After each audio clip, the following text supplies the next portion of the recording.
សួស្តីបងប្អូនថ្ងៃនេះមានវីដេអូថ្មីមួយទៀតដើម្បីចែកជូន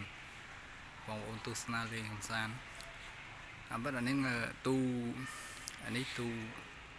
ATS បន្ទាប់មកបានទូកង់ដង់ទូ capacitor bank ហើយមកដល់នេះគឺទូចែកចាយទៅតាមជាន់អានេះសម្រាប់ដាក់ទៅក្នុងរោងចក្រសហគ្រិនណាធំខុនដូអីហ្នឹងបុរីអីនេះជា Decenter មិនខ្លាចបងប្អូនអត់ស្គាល់ទេតែគាត់តែនិយាយប្រាប់ទៅអត់ដឹងមានអីត្រូវនិយាយទេអានេះ ATS ហើយនេះក្រុមមេជាងខ្ញុំគាត់បានតរួចបាទតដើម្បីដំណើរការហើយនេះ City ក៏តរួចហើយដែរនេះគូក្បាលខាងលើនេះបាទ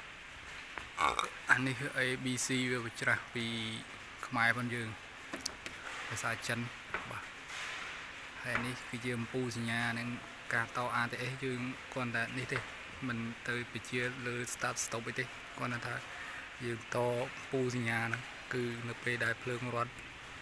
មានទៅវាភ្លឺទៅនៅពេលភ្លើងរត់វាដាច់ទៅ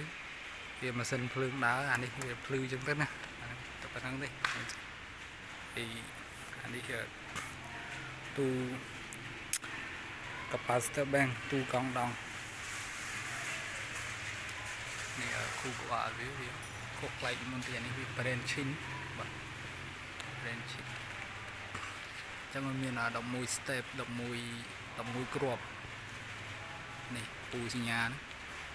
ហើយគូក្បាលហោះលើស្រេចយើង set up ទេយើង set up ឲ្យតង់ចុងវាធ្លាក់ដល់កម្រិតណាមួយដែលយើងត្រូវឲ្យវាវាយឲ្យវាបឺតឲ្យវាជក់អីហ្នឹងតាមនឹង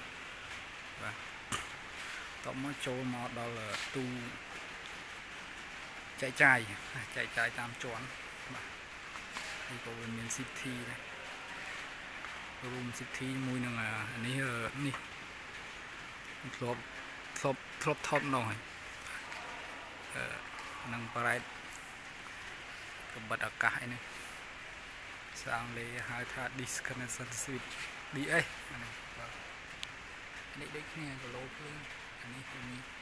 ABC អីបាទ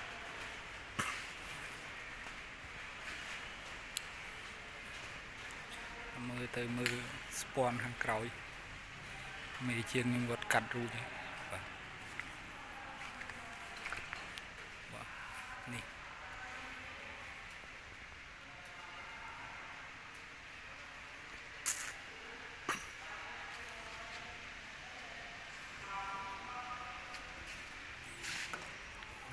ស្ពាន់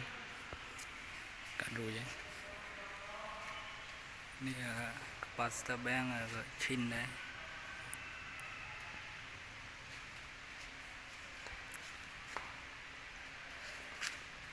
បាទអស់មានអីត្រូវនិយាយទៀត